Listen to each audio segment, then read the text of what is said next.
kind of tap into that and see what we can get rocking and rolling. And so we've had quite a few conversations the last year and a half with coaches in the junior college and the NAI Division two, Division three. And so that's kind of where we've gotten this ball rolling. And along the way in doing that, we're really just trying to have conversations that we wish we would have heard with coaches like yourself about programs like the one you're running when we were in high school going through the recruiting process to realize that, hey, there's a really cool school and a really cool place in Idaho that you can go and grow and mature and maybe progress a little bit more on your athletic side before you commit to a four-year institution or something like that. And so that's basically what we're trying to do and get the word out about schools like yours and let people know on the East Coast where we're from that yeah, it's good to get out of your bubble a little bit and experience the world. And even if it only is for 2 or 4 years or 6 years, whatever it may be, go out and see some things and do some things, and then you can always go home if you choose to.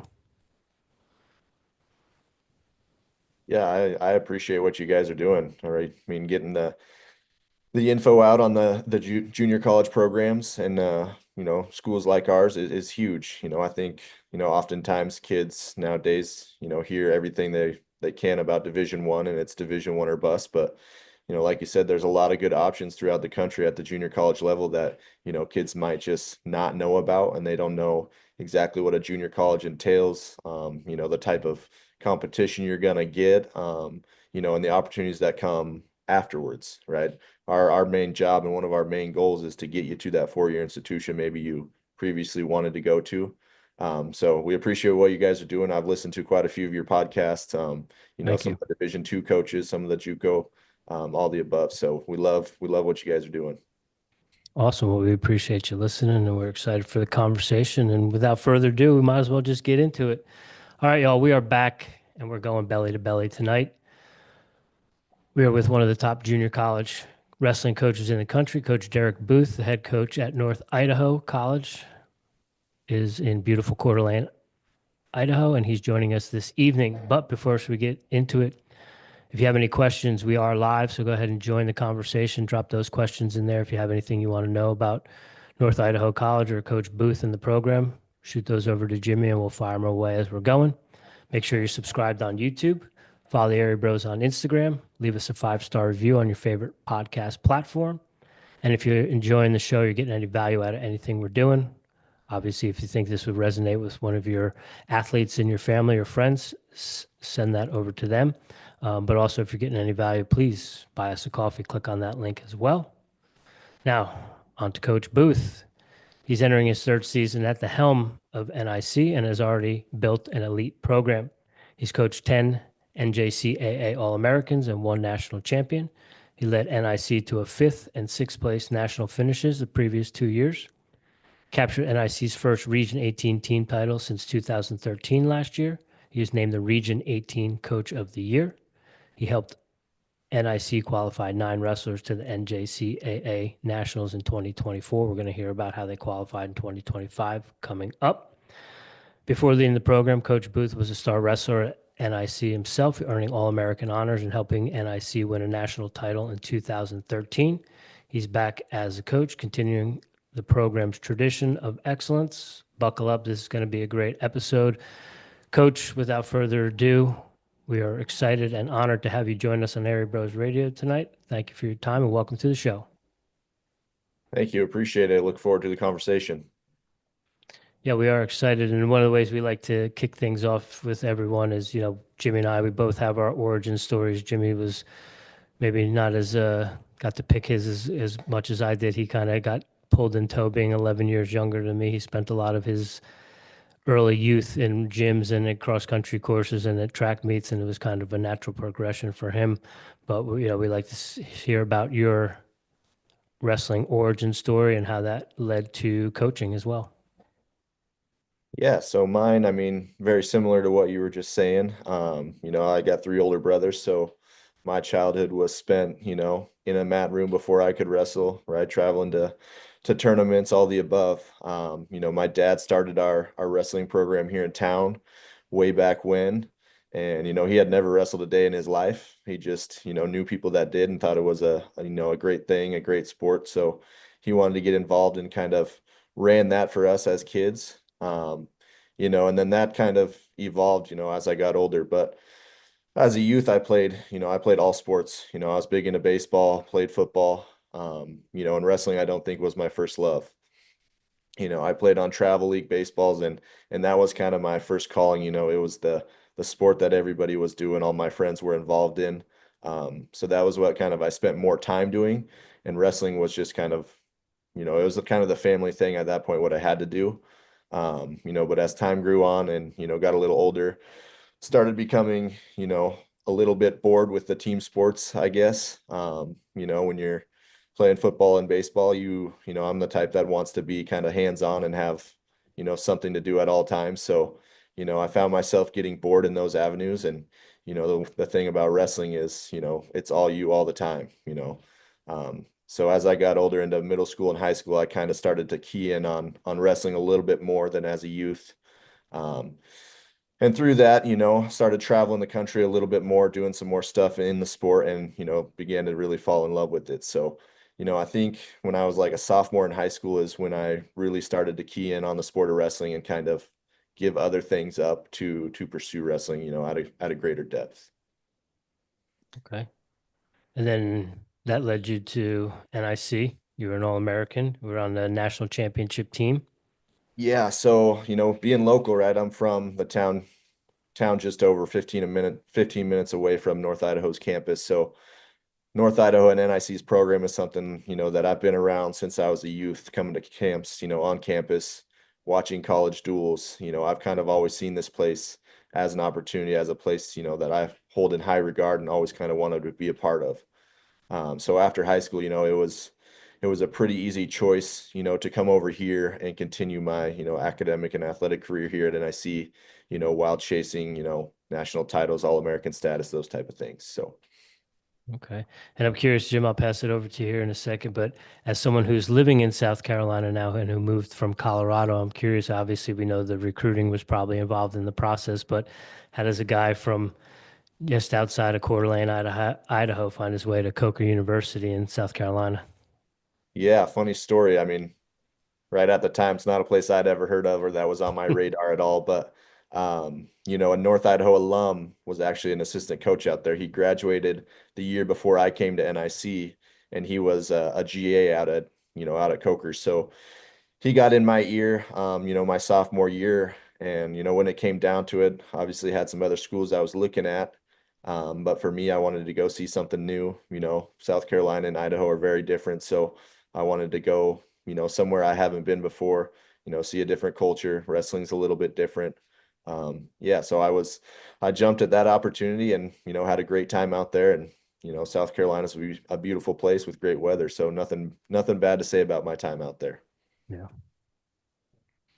Coach, before I put a halt on the conversation, Rich, did you get the Uh, socials? I did No. not. I jumped right into it. Sorry. Coach, can you let everyone know where they can find North Idaho College Wrestling? Any recruits, kind of direct them where you want them to reach out to you? Yeah, first and foremost, I think go onto our athletics webpage, nicathletics.com. Click on the wrestling tab. You can go in there, find all of our results, our roster. We do a pretty good job of keeping that thing up to date. There's a wrestling questionnaire if anybody's interested, right? You fill that out, that goes directly to our emails. That'll give us all our information about you, and we can reach out that way. You can also follow us on Instagram and Facebook. Our Instagram is NIC_wrestling. I know there's multiple accounts, but that's our main, NIC wrestling account. So follow us there. That's where most of our stuff, social media wise goes to. All right. Hopefully, we can get some recruits your way because I always knew of North Idaho. Like Rich said, I was a junior college guy. I believe there was a North Idaho guy in my bracket at JUCO. So I've always paid attention to the program. And one thing I found interesting in doing research for this podcast is you always wanted to be a coach. You thought you were going to go back to your high school and be a coach. And I kind of can feel that because when I was wrestling, I just wanted to open up a club. I just wanted to finish college and open up a club. I didn't get to do that, but you are doing that, and you're doing that at a place where you were part of a national championship team. So, what's that like for you being the head coach of a school you went to? Yeah, I'm very blessed and very grateful, just for the opportunity to do this. Right. this position is, in high regard all over the country. I think coaching at North Idaho is one of the top jobs you can find, especially at this level. So I've always wanted to coach, right? Originally, I thought I would maybe go back and coach at the high school level. And then just like you, before I took this job, I was, kind of working on putting plans together to start a club up here and go that route. But yeah, this opportunity came and it was something that, I had to jump on right away and, not look back. So we know of the how good the program is, and I know when you took the program over, they didn't have a coach. They kind of needed someone, and you kind of jumped in there. So how did it start, and how's it going? Yeah, the start, it was a little bumpy to start. I took over, a couple months into season that first year. There was no coach on campus. I was actually asked to volunteer, so I was working full time, and then I was, running practices for the team in the afternoons, just, on my own time for the first 3 or 4 weeks. And then that turned into, the opportunity to stay on that year as the interim coach. And that year taught me a lot because when I took over that year, there was no schedule done. Nothing was really set up as far as the team goes, right? The roster was what the roster was as far as that first year, right? There was no opportunity for anybody to recruit kind of and get things set up. So there was a steep learning curve and it had to be done really fast because, we competed, I think, a month into me taking over. Right. So I had to learn the guys, who they are, how they operate. They had to do the same with me, right? How I run things, structure things, and really get on the same page before that first year, really got going. Um, since then, things have been a lot better, right? There's been a lot of stability. For myself and my staff, we've really figured out over these first 3 years, what we're trying to build, who we are as a program, what kind of culture we're trying to establish. And that's helped us a lot in, the type of kids we're recruiting, the people we align ourselves with, programs we want to send kids onto, all of the above. Coach, was that a situation where when you came in and they were asked you to volunteer, was the program in jeopardy at all? Not necessarily the program. There was just, I mean, it's kind of hard, a tough situation to talk about, but just Sure. with the prior coach, there was some moving parts. Maybe some promises made, not made, and then there was just, yeah, it was just a tough position. So, at that time, I was willing to do whatever it took for the program and to get it back on the right foot, whether I stayed on or not. Um, you know, Myself and my coach from when I was here, my assistant Carrie Stanley, kind of put our heads together and we're just trying to do what was best for the program at the time. Didn't seem like the program was ever in jeopardy. It was more outside of wrestling type of stuff. Gotcha. Well, appreciate you sharing that. I was just curious, with the state of the world with wrestling the way it is, sometimes things are on the chopping block and we don't ever want to see. We always encourage new programs coming on board. We hate to see programs leaving, so we're glad that wasn't the case. Coach, do you feel, I know you said you grew up, you knew of North Idaho. Do you feel that being the only wrestler in the state, it actually helps you guys? Yeah, I think it helps and hurts. For different reasons. Obviously recruiting it helps a little bit because, there's not options for, recruits to look at, I guess, outside of us. And in the Northwest, the opportunities are scarce anyways. You got to travel a ways, to find different schools. On the opposite end is, for us, traveling and stuff like that, it makes it a little bit more difficult when there's not, close opportunities for us to go and get. And, we'd also love to have, a 4-year school in the state, where we can, send guys off to or pull guys from, however that may work. So, there's opportunities in the state, and I'd love to see something, add, whether it's at the JUCO level. Division 1 would be amazing. I think, if Boise State could get their program back, that would be ideal. We'd love to see that happen. But, I think it's twofold. I think it kind of helps and hurts, just depending on how you look at it. It's interesting you say that, things are kind of a little scarce in terms of programs in the Northwest, but three of the better, if not best programs in the junior college division are all in that kind of zone up there. You got yourselves, Western Wyoming and Clackamas all out there kicking a lot of butt.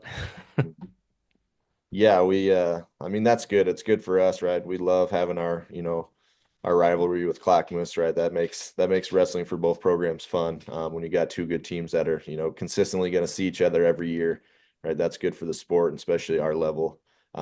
Western, yeah, they've been a great program the past few years.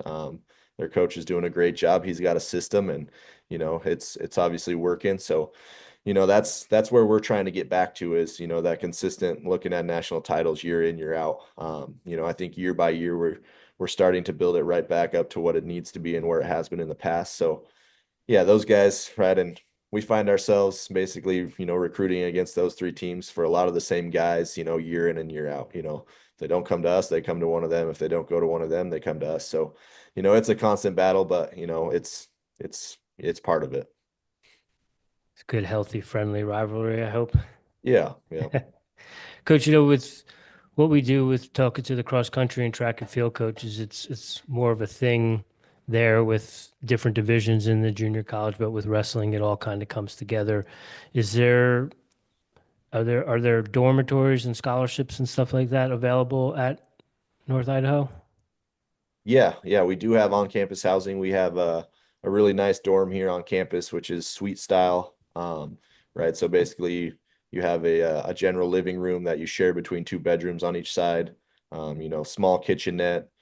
You each got your own kind of like, I don't know, cabinet and stuff for clothes and sink and stuff like that. And then it's a shared bathroom between the suites. So they have a pretty good setup, as far as dormitories go on campus. And then yeah, scholarships, right? We definitely have, great financial packages we can put together for recruits that, obviously have earned them. NJCAA wise for wrestling, right? We get 20 letters of intent. So you can only sign the maximum of 20 student athletes to a scholarship.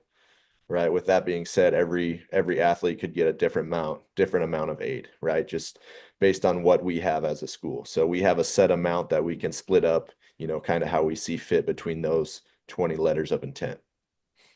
Okay. Now, obviously, you have 20 letters of intent, but you have a larger roster than that. Yeah. So for us, basically, we are asked to bring in around 35 student athletes per year.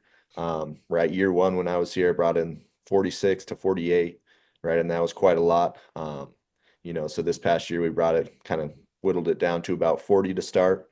Um, with what we do and in our sport, you're going to lose, five, six, seven kids in the first couple months just, with the college wrestling. So we always bring in a little bit more than our ass 35, but yeah, 35 is kind of our roster number here at North Idaho. Okay. Coach, how many of those guys are living on campus? Right now we're about 50-50. So a lot of the freshmen do live on campus. And the way like our scholarships work, moving forward is if they're a scholarship guy and we bring them in, they'll have to live in the dorms right away. If we're paying for any living expenses, then they'll have to live in the dorms. If they want to live on off campus, they can, but they'll have to pay, for that portion themselves. One thing I'm interested in, and I don't think we've asked any of our junior college coaches this, but we know you gotta you rebuilding the roster every 2 years, right? So you gotta be on the phone all the time talking to kid or maybe text message. I don't know what it is these days, but you gotta talk to recruits a lot. But do you have to talk to other college coaches a lot as well as far as feeding your guys to them? Definitely. Like I was saying earlier, that's one of our main jobs, right? Is to get these guys here, compete at a high level, graduate or be ready to move on after a year or two. So, we want to open as many doors as we can to prospective college programs, at the 4-year level, whether it's NAI, Division II, Division One. So these guys have options when they want to leave. So yeah, we're always looking to make, relationships with 4-year schools. And I think, just the history of the program, and the name of the program, we have a lot of coaches, that know of our guys and how they train and how ready they are to move on. So we have a good relationship with, every school in our area as far as Northwest with NAIs, Division twos and stuff like that. And we're really starting to build some of those relationships with Division One coaches as we start moving our guys onto those institutions. So right now, I think last year we had, all of our sophomores that wanted to go on and compete, found a scholarship, whether it was NAI or Division One. and same thing this year. Any guy that wants an opportunity once they leave here, we'll help find that and establish, that connection. And what's the kind of mindset as far as cycling those guys through, but creating a culture where you can have the new guys come in and kind of fit right into that culture? Yeah, I think it's just establishing what that culture is, with those guys when they first get here. And then those guys that have been here for a year or two, right? They help show the new guys kind of the way. I think that's really the best way to do it is have those guys that are living it, show those guys that are new to campus, how to act, how to carry yourself on and off the mat, how they do their schoolwork, just all the little things that we preach to them day in and day out. If you don't have buy-in from those guys that have been around, they're going to show the guys that are new to campus, the wrong way of doing things, and then they don't buy in, and then it's a spiral from there. So, for us when we first got here, it was kind of establishing that and implementing that with the guys that were here so they could show the new crop coming in, year after year, what's expected of them. And I mean, you got second at region a couple 2 weeks ago. Yep, yeah. So we took second this year. Down a little bit, obviously. We came into this year, really high expectations. The injury bug bit, and it's one thing that you can't really control most of the time when that happens. We lost 4 of our 5 returning All-Americans throughout the year to season-ending injuries. So it's something we've had to work through. Luckily we have a pretty deep roster with a lot of talent here, so we were able to fill those holes and still, make a pretty good run at this national tournament coming up. But yeah, losing that region tournament isn't something that sits right with us. We, after capturing it last year for the first time in 13 years, that's something we want to keep here, year after year. So, that one, you know, we felt some type of way after that, but we're gonna go into this national tournament ready to rock. Now, will you guys just be training from now until nationals? Yeah, so our region tournament was pretty early, right? So we have basically 3 full weeks before the national tournament here, March 7th and 8th. Right. So healing some injuries, giving guys a little bit of time, being smart with our training. So our bodies feel good. Our mind is right, just everybody says peaking at the right time, but I don't think it's necessarily peaking. We just want to feel our best, as far as being smart with our recovery, where our diet's at and everything, to put our best foot forward, March 7th and 8th. It, we always talk about wrestling being a grind, and you mentioned earlier that just the nature of the sport kind of weeds a couple kids out that just aren't maybe cut out for college wrestling. But you mentioned the injuries. We talked to Coach Jerry Bolin from Millersville out in Pennsylvania. He's a Jersey guy, and he had some dealing with some injuries. And I was curious with the injuries that you've seen. Are they practice injuries, match injuries, or are they kind of freak things or is it ego things where guys aren't giving up positions because they're being trying to be stingy and they're just not being smart enough to be like, I'm going to live to fight another day and give up that position? Yeah. Yeah, it's all of the above. Yeah. We had one at the very beginning of the year in a wrestle off match, match is down to the last 10 seconds of the match and just takes a step backward and fractured his ankle, and that's, how do you ever, expect that to happen? Some other ones in a whizzer position and guy wrenches on a whizzer and blows his elbow. So it's kind of been all over the board, right? Nothing, and then we had one in practice on a simple takedown and just the way a kid finished, his head low in a knee. So it's been everything this year, one of those times that's you just kind of want to get through and you don't know, you're kind of holding your breath at times and, hoping nothing else happens. Yeah. Coach, you said you wanted to get that region title, but I believe you guys had a pretty good outing. I believe you had someone beat a defending national champ at 125 pounds, correct? Yeah, yeah. So, our guys did wrestle well for the most part, Elijah Cater at 125, he's a returning All-American for us, took 6 last year as a freshman. Um, and Ani Vigil, right, from Clackamas is a defending national champ. And those guys have had, three battles this year and everything's come down to one score, right? I think Cater's been beaten in both the duels 4-1 on, 2 third period takedowns that went the other way. So, he was able to, change a little bit and, flip the script this time as far as getting that third period takedown and ended up winning that region title, and kind of getting a little bit of revenge, there, in at home in front of his home crowd. So that was good to see. Who else should we keep an eye out for at JUCOs this year? As far as teams or our No, team, as you guys, who should we yeah. follow? So, our 149 pounder Sam Silveria, he's got a 21-1 record on the year. His only loss, so far this year has been to Miguel Estrada from the University of Iowa. So he's wrestling at a really high level. That kid loves to compete. He's as tough and hard nosed as anybody out there. So we're really excited to see, what he brings to that national tournament. We got 9 guys through, so right, we're looking for all of them to do big things. But our other region champ was Ray Griffin at heavyweight. Um, Kid out of Utah, super, super intelligent when it comes to the sport. He took a year off out of high school and, he actually walked on to us at the beginning of the year, just as an opportunity, and he's gotten better every single day. He's one of those kids that is living the right lifestyle, wants to get better. And, it's shown from the beginning of this year. There was a lot of things we were doing wrong and a lot of things to fix. And, now he's put himself in, I'd say the hunt for a national championship. He's, beat the number 2 kid in the country in the region finals and has kind of shown that he can wrestle with anybody. Coach, one thing we say here is doing this podcast gives us a reason to follow and root for people. And during cross country, Rich and I found ourselves watching our first junior college cross country championship since he probably Second. ran in it. Second. Yeah.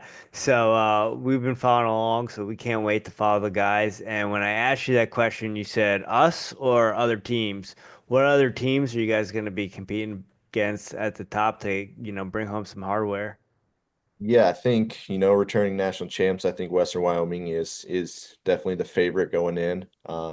They got a super solid squad this year. 10 guys, in their lineup are all pretty dang tough. So, outside of them, I would say, Clackamas is in the hunt. Indian Hills out of Iowa. We flew out there in November and dueled them in their place, so we know how good they are. They're a tough team that could, possibly find 8 to 10 guys on a podium too. So, outside of that, teams maybe we haven't seen as much. I would say, the usuals are Pratt out of Kansas. They're always tough. They always show up at the national tournament with a good squad. And Iowa Central, that team, they always find some guys that are, going to be at the top of the podium. So they're always a threat, year in, year out. Coach, you talk about your 149 pounder and his only loss this season is to an Iowa guy. And where Jimmy and I come from, maybe there's a little bit of a stigma of going to a community college or junior college or maybe recruits, as we talked about earlier, they don't think they're going to get the looks or they might go, oh, I'm not going to get the competition I need. But, your one wrestler's only losses to a guy from Iowa. So can you talk about the competition? Mentioned traveling to Iowa. Obviously, you guys are getting looks for some pretty good athletes and some good competition. I think it's important to kind of dispel that myth that, oh, it's a junior college, I'm better than that, or I need to go somewhere else, or I need to get that D1 offer or that D1 school, even if I'm sitting behind 3 other people. Yeah, everybody's got a different path. And, a lot of the kids we do recruit are guys that, are looking also at some Division I schools or wanting that Division I offer, right? Those kind of guys that are, a lot of times right on the fringe. Um, like I said, everybody's got their own path. If they get that offer, that's great. We'd love them to go to a 4-year school right away if that's what they want. Because ultimately we want guys that want to be here. We don't necessarily want to be like a second or third, choice, right? A guy's got a Division I offer on the table and he's like, oh, I guess I'll go to NIC, right? Because then they come and they're not too happy about being here. Um, but for us, right, as a program, as an institution, right, we're looking for guys that want to come in, want to compete, get better, chase national titles. Guys that want to transfer to 4-year schools, mainly Division I, right? If that's their goal, that's what we're looking to do. And competition for us, right? That's one thing we don't shy away from. We're not trying to have a perfect dual record if it means, going and wrestling Utah Valley in a duel or, wrestling all the best NAI schools around us. We do that year in, year out because, like I said, that opens up opportunities, for them to go to 4-year schools and coaches to get eyes on them. So, things we do is, right, we'll travel to Iowa, outside of our normal schedule and take on the best team and wrestle at the Grandview Open and, do some things that, other teams might not do, to help our guys out, find the best competition. That's what we're here for. But I also think another kind of myth that needs to be spelled is a lot of times people think of junior colleges and they're in the middle of the nowhere in some podunk town, but you're probably in one of the most beautiful places on earth. Yeah, we're very, very lucky. If anybody's seen, an overview of our campus, we're set right on a little inlet of, Lake Coeur d'Alene and the Spokane River where they meet. Right, we got a beach about 200 yards from our wrestling room. Coeur d'Alene, Idaho, is a beautiful town, set in the lake and the mountains surrounding it. So, we have tons of opportunities, outside of wrestling, that is really awesome, right? Our guys can get their minds off, wrestling in school by, going out in a great town. It's a very safe, beautiful town here. So we're very blessed with what we have. You guys doing some polar bear plunges in the lake during the season for recovery purposes? We have done that. Year one we did that. This year we were pretty lucky that a hotel in town that we kind of do some work with, invited us in and fed us breakfast and let us use the pool and the hot tub this year. So instead of the polar plunge, they got the hot tub, so that was pretty nice.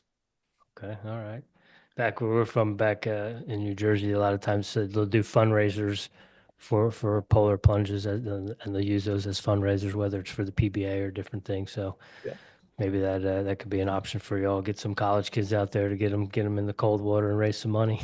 Yeah, our guys definitely, I mean, use it as an ice bath throughout the year too, right? Instead of, maybe sitting in the ice bath in the training room, they go and jump off the dock in there because it's, just as quick and easy, to go do that and sit in there for 5 to 10 minutes instead of, sitting in the whirlpool. So yeah, we definitely, use it as much as we can.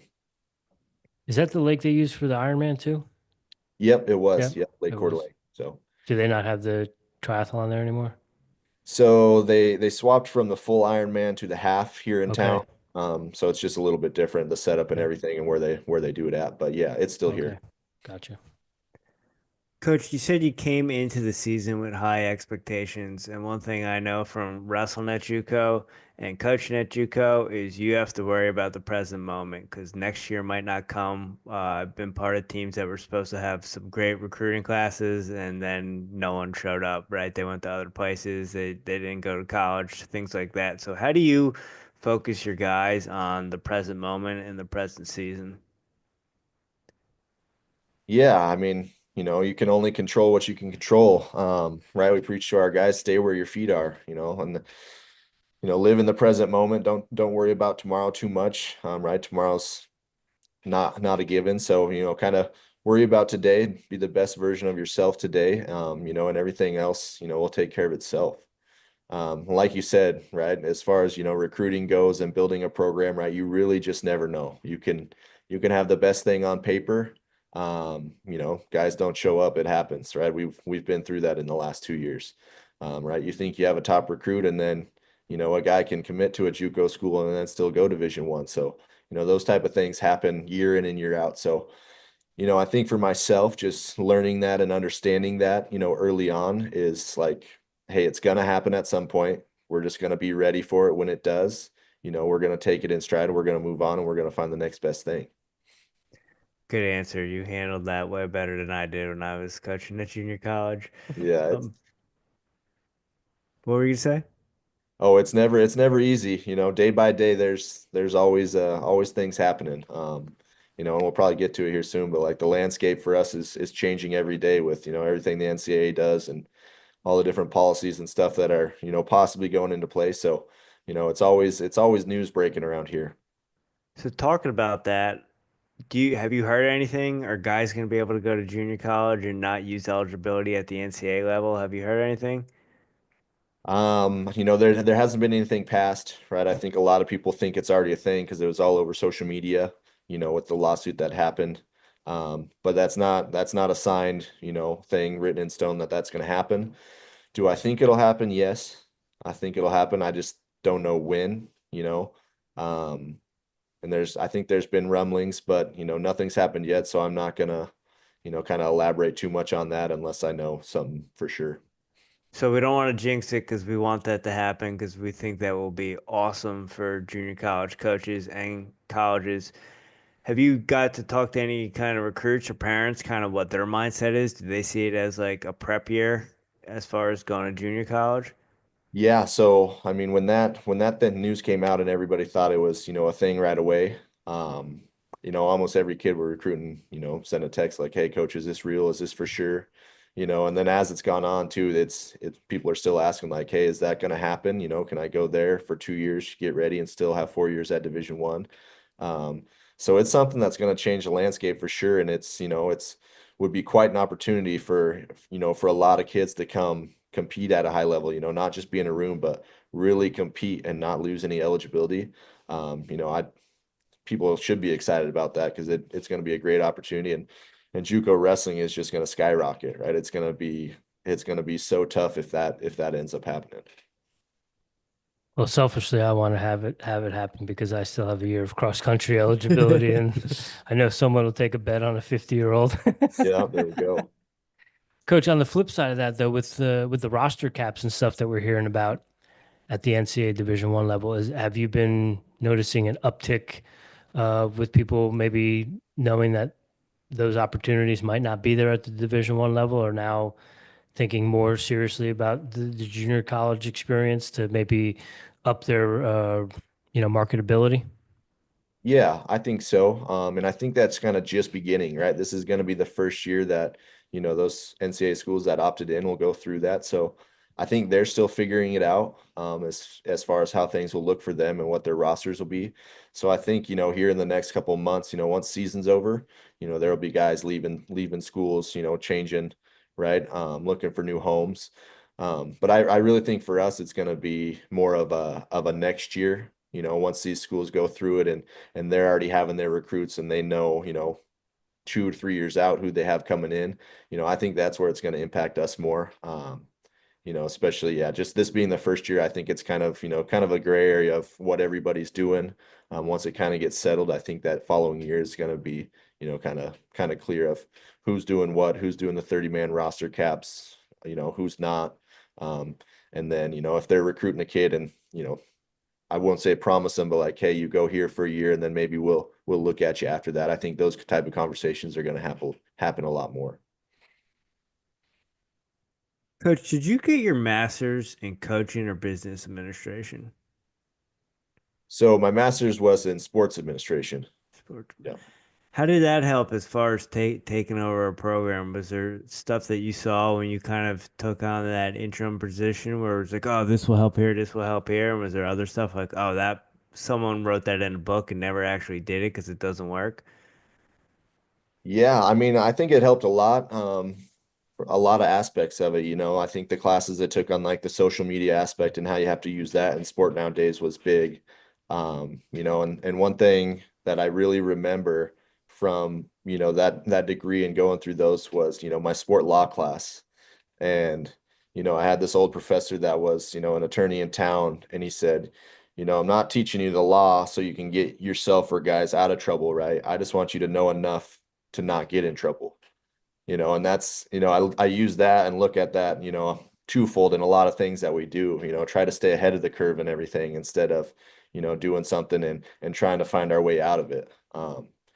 So it did help, and it definitely helps, being a young coach going, having that degree and being able to, talk to administration and know where they're coming from. Because that's kind of the route I was looking at, at one point. So, I think it helps myself in those conversations and making relationships, knowing kind of, their side and where they're coming from, when it comes to our sport and all the other athletic programs, on campus. So, kind of piggybacking off of that, we like to ask all the coaches what their CEO position looks like, right? Being a college coach, you're pretty much running a business. You have to delegate. It might be a little bit different at the junior college level based on full-time assistants, volunteers. So, what do you do yourself? Are you doing it all yourself? Are you able to delegate? Are you getting on the mat every day? What's that look like? Um, I mean, I delegate a little bit, definitely. I have a full-time assistant here and then, a part-time assistant here. So, but I still like to be involved in all aspects of it. The delegation goes, as far as like recruiting, that's a big one that we delegate a lot of time on. As far as like planning and stuff like that, as far as season goes, I do take a lot of that. Um, and then we kind of all split, as far as practice planning and, us getting on the mat. We always have one of us that's kind of running practice, and then the other two are either hands-on with guys or moving around, type of thing on a day-by-day basis. So we definitely are all young, so we like to still mix it up with the guys as much as possible.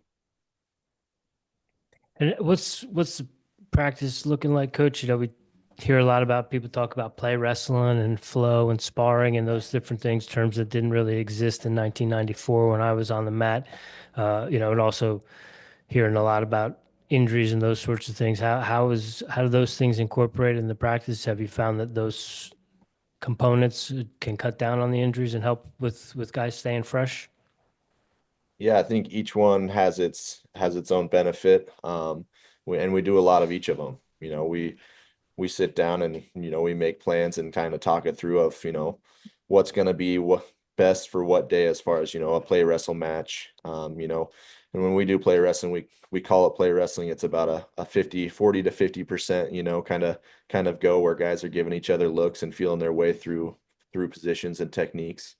And then we'll do like what we call a spar match, which is kind of higher intensity, training and drilling, which is at like a 70 to 85%.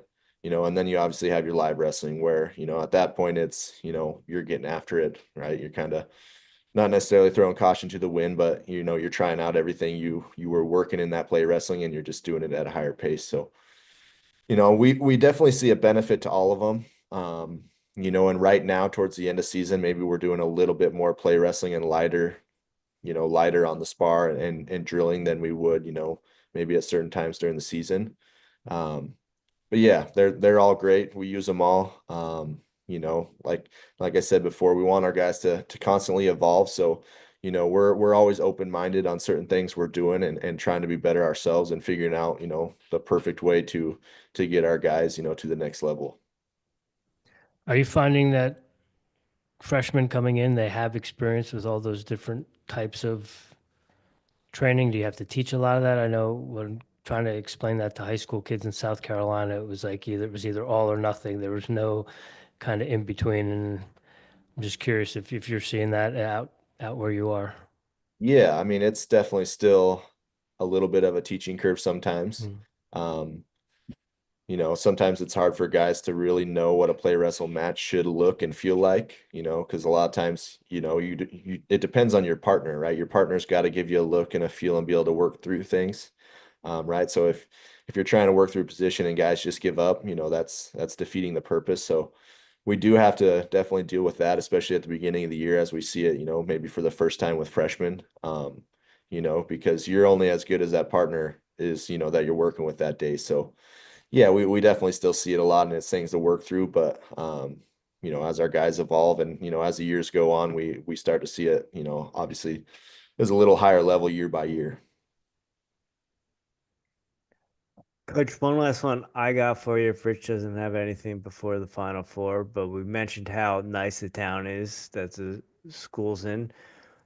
Anything on campus as far as majors that are unique to North Idaho that kids can go there just for that, or is it kind of general liberal arts junior college? So we do have all the general, right, liberal arts, all the associate degrees, a normal junior college would have. We have really good trades here though. A good amount of our guys do like a welding program, diesel tech, auto body, that type of stuff. We're also the number one nursing school in the state of Idaho. So that's a really big pull for our school, especially as a smaller school in the state, to have a nursing degree in a program that's that high regarded is awesome.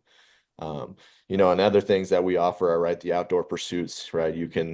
We have programs here where you can go do, whitewater rafting, snowboarding, adventures and stuff you can go on through the school that are pretty awesome. See, these are why we have these conversations, because these are the things no one told us about when we were in high school, Jim. Yep. Coach, I'm curious because we've heard nursing come up a couple times, and a lot of that has been with cross country. So there are females on the cross country team. I'm curious, do you have any wrestlers in the nursing program? We don't, nope, not at this moment. We do have some in the trades currently, that are going through those, but we don't have anybody in that nursing, program right now.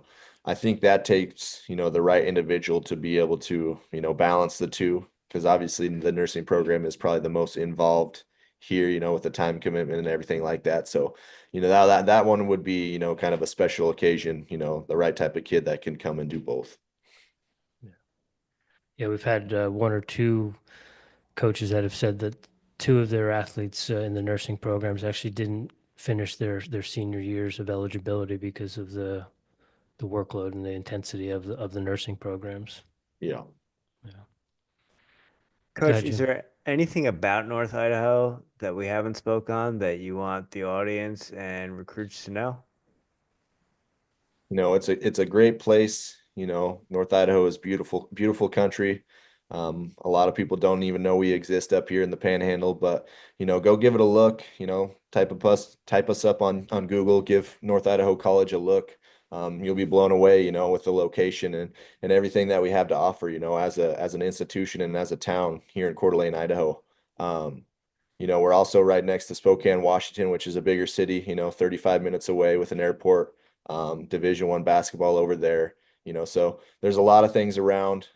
You'd be happy to, we'd be happy to answer any questions, any recruits, any parents or anybody, have about the program. So yeah, we're just, we're excited to keep building this thing and moving forward. Coach, I got two more for you. One touching on Coeur d'Alene and being in the Panhandle. I'm always curious. I think Jimmy's. We always are concerned after spending a winter in Leadville. What are the winters like in Coeur d'Alene? Year by year, this year very, very mild. Yeah. We had snow for maybe 2 weeks total this year. Um, and the crazy part about it is, the week that it really snowed was the week of our region tournament. So they're trying to throw a wrench in things there. But, year by year, right? We can get a lot of snow up here, being, an hour and a half south of the Canadian border. Or this year we really barely had any, and it looks like spring outside right now. It's 50 degrees here today. Beautiful outside. So it just depends year by year, right? We could get a foot of snow and it could stick around for a month. And this year, we had a couple inches and it gone in a couple days. So Okay. Interesting. And then one last one. Where Jimmy and I are from in New Jersey, wrestling clubs they're probably more popular than Starbucks. What is the club culture like? I know Ivan is up there down there in Boise. Do you guys have a good club culture in Idaho and in the Northwest? yeah, I'd say, in the Northwest up here, at least in Idaho, it's more of, every club is kind of consistent with the high school, as far as a feeder program. Down south, they have more of like the clubs where kids from all different schools are coming to train together, which is awesome. I want that to start up here. We have one over in Spokane, Inland Northwest Training Center, with those guys over there. And they do a great job of, pulling guys in from Washington, Idaho, to train together and travel the country. Um, so I think it's something that in the Northwest here that can still be built, if somebody's looking to do something like that, I think it's a great opportunity. That was kind of what I was looking into before I, took this job and went, full into what I'm doing now. But yeah, I think wrestling is good here in Idaho and I think it's growing. And I think, Chris Owen down at USA Idaho is doing a great job with, kind of building the whole state together. He comes up here in Idaho and does camps and clinics, up in North Idaho. So yeah, I think we're growing and we're going in the right direction. And from a high school state tournament perspective, how many divisions does Idaho have? So they just added another one this year. So now they're up to 6A. Um, so yeah, it's, not my favorite thing. I'd wish we'd go down to maybe two and have a big school, small school. I think that really shows where you're at as a state, but it is what it is. As college coaches, right? We're gonna go and we're gonna watch guys from every single level. I think there's, really good guys in the small school divisions that don't get as many looks, as some of the bigger schools in the state. But Yeah. 6A is the largest, yes. Yeah. Okay. Coach, how many tournaments were there when you were in high school? As a freshman, it was 4A, and then I think by my senior year we moved up to 5A. Is there like a tournament of champions or anything like that? In Idaho, they don't currently have anything. We've talked about it. I know a lot of the coaches have talked about kind of having like some sort of super state. But it just gets difficult with planning and stuff because, a lot of those kids are looking to go to postseason nationals and, all these national tournaments that they got coming up, after the state tournament. So, making weight again and then, getting ready for other things, it's kind of been something that's hard to dial in. All Mm. right. We are one state purist because Yeah, of I New love that. Jersey, so we like to see what everyone else has going on. So I appreciate you sharing that with us. Yeah. Yeah, I've been Final out four. to a few of the different state tournaments. I went to New Jersey when I was on the East Coast, right, with the one division, and that was, definitely the best state tournament I've been to date. So yeah, I'm on board with that one division state tournament. It's awesome. Heck yeah.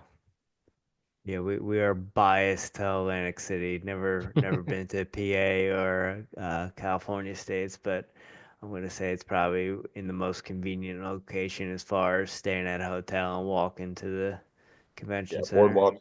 Boardwalk Hall is one of a kind. I've, been to a few state tournaments since then, and some are, some great tournaments. Iowa's a great tournament, but the atmosphere and everything surrounding that one in New Jersey was just different. Yeah. Final four, Rich. Let's do it. Coach, are you a coffee drinker? I'm not. Oh, good for you. Any caffeine or no caffeine? Definitely drink caffeine. And I'll drink coffee here and there, but it's definitely more energy drink when I need it.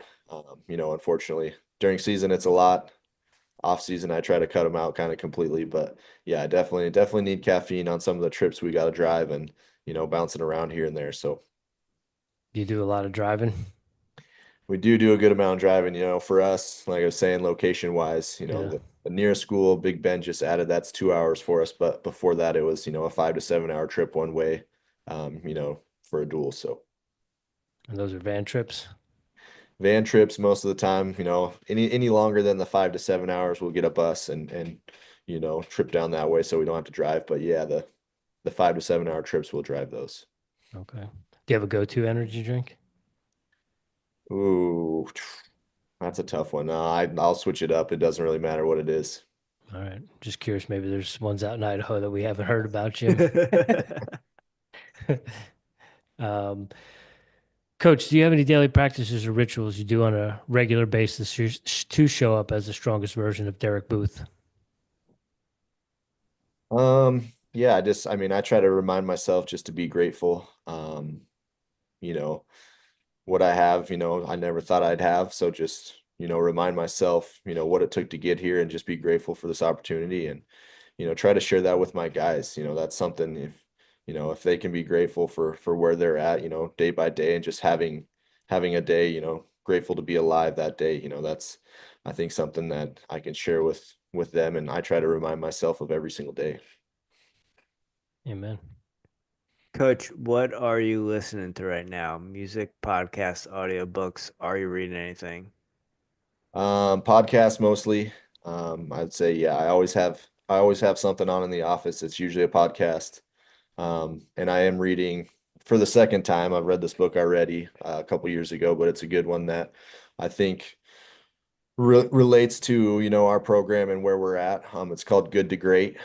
If you've ever heard of that book, but it just talks about, some businesses and how they went from being good businesses to great and the practices they use, and, how they made that jump. So that's something I've read before, and I think it has a lot of great elements that I try to remind myself about and pull into, what we're doing here. So, Rich and I are huge podcast fans. That's probably a lot of the reason why we originally started the podcast. Curious, what are you listening to podcast wise? Well, I got the wrestling podcast that I always listen to, right? Bosch Mania, Flow Wrestling, those ones. But I also listen to a lot of Sean Ryan show, Cam Haines, Joe Rogan here and there. but those are kind of the main ones. Nickels and dimes with Bo Nickel here and there too. So those are kind of the main ones that I cycle through for sure. Coach, being in Coeur d'Alene, are you a hunter? I do, Yeah. I try to get out as much as possible. Unfortunately, wrestling season and hunting season, overlap a lot. So, luckily for us, I can get to hunting camp in, 30 minutes, from campus. So it's pretty convenient. Right. We got a great deer elk population, around town. So I do get out, I did a lot more growing up when I had more time, but yeah, I like to, and my family's big into it. So we're, there in the weekend, every weekend. And when I can make my way up, I try to as much as possible.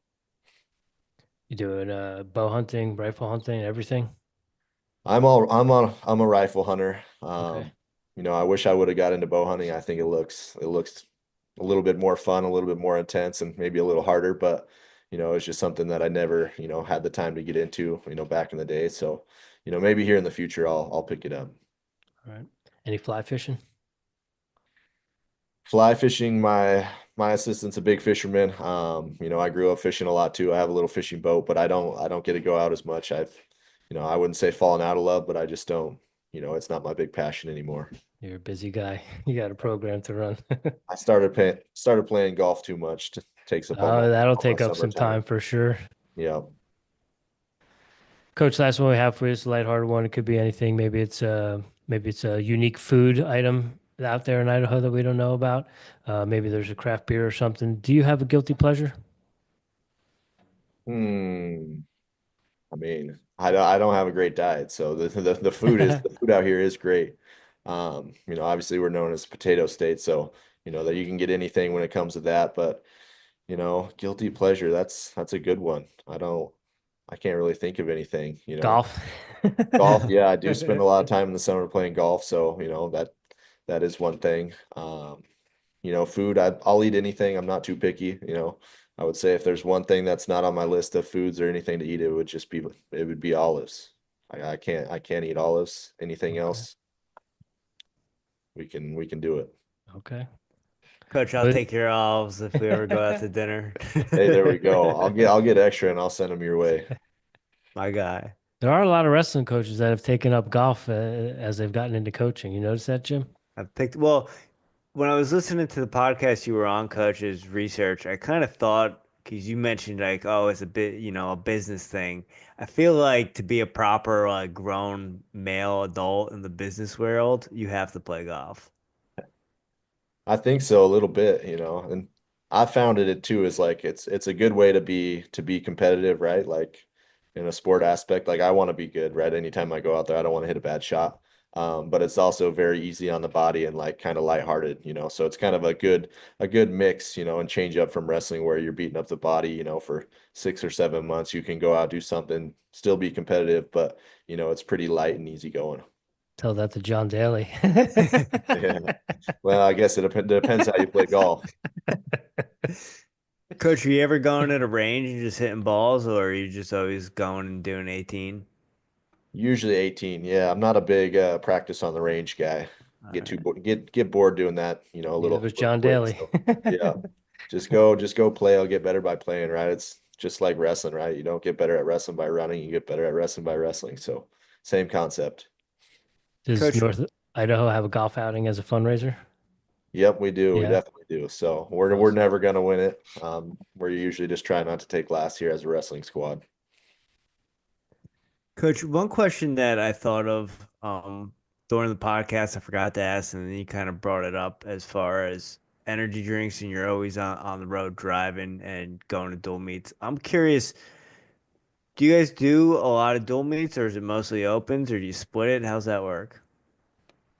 Looking at a roster right now, it's mostly dual meets.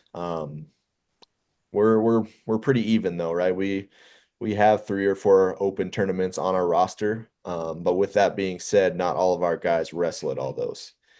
So we have an open here in town that we host. Um, we have a duel the night before, right? Our starters wrestle in that duel, and then they won't wrestle in the open. But as far as our roster, our schedule goes, it's pretty dang even. We might have like 10 duels and like four or five opens on the roster. But like I said, not every guy's going to everyone. Do you find that's unique for junior college as far as having that many dual meets? Kind of, but it depends. You look at some of the Division Ones, they're really dual heavy at the end of the year when they're conference duels, right? They're mandatory to have so many conference duels. One thing with us out here is we can kind of build our own schedule every year, right? So we can pick and choose like, hey, next year we might only have 5 duels and more opens, or maybe we figured out through this year that it's more beneficial to have duels and less opens. So we can kind of tweak it year by year, however we see fit. Right. Sorry, I killed the flow there, Rich. I had to ask that. That was No, no, gonna just eat at me if I didn't. chopping it up. Yeah, I think that's awesome because on the East Coast, and I was Division III, Middlesex County College. We did mostly opens. There was definitely our division and stuff, but it was like you did probably try meets, like 2 try meets, and that was kind of your dual matches. So I think that's awesome that you guys get a good amount of dual meets in, and they're with some high quality junior college teams. Yeah. Yeah, that's one thing for us is we have such a good home environment. Like you come watch our duels, they're pretty intense. We get a good crowd. We have a great, community, for wrestling in Coeur d'Alene and surrounding areas. A lot of, former cards that stick around this area because how beautiful it is that we're able to pull in, good crowds, when we have good duels. So we love, just a Friday night, Saturday night, duel inside our gym, to really show off because we don't get that environment really anywhere else we go. Even some of the NAI and bigger schools, right? A lot of times we wrestle with the lights on in the middle of a wide open gym with nobody there. So, anytime we can get our guys in front of our crowd where it's intense, that's kind of the best depiction of what like a national championship match would be like. So, yeah, we're pretty blessed with what we have. Well, we do look forward to following you in a couple weeks here and seeing how the boys do and rooting for you. And like Jimmy said, we love doing this because it gives us more and more schools and more athletes and coaches to root for and follow. So we'll be rooting for you all and hoping nothing but the best for you come nationals. And we appreciate that. We look to go out there, perform well, and hopefully bring a few more individual national titles and All-Americans home, and get a team trophy if possible. So, yeah, we're excited, and we thank you guys for just for covering the sport first and foremost, but giving us a platform to chat a little bit about North Idaho and what we have to offer and who we are. So we appreciate both of you guys, and you ever need anything for us, or you ever find your way out west, just let us know and we'll take care of you. We do appreciate that. And, like I said, ultimately, we're just trying to create conversations for our younger selves. And maybe there's a up and coming Jersey wrestler out there that likes the outdoors and hears this and maybe becomes one of the first East Coast guys on the roster out there, or first Jersey guy if you haven't had any yet. Well, yeah, I did have a kid, out of New Jersey my first year here, so we've dipped all over the country. For sure. I think we've probably hit almost every state in our history. So That's we have some awesome. guys from out that way that are, possibly going to be here next year too, East Coast, Southeast. So yeah, be on the lookout for those. You guys might know who they are, but Cool. can't Well, say we look anything forward to yet. it. So Don't worry, no one's listening, Coach. yeah, nobody's listening yet. So Coach, thank you so much for your time. Really enjoyed this conversation and diving into North Idaho wrestling. Thank you so much. yeah, appreciate it. You guys have a good one. Take it easy, and look forward to maybe doing this again someday. Absolutely count on it. All right, ladies and gentlemen, we do appreciate you joining us for our regularly scheduled Monday night conversations. This was a blast with Coach Booth from North Idaho College. We will be back on Thursday night, and we will be heading back onto the cross country course. So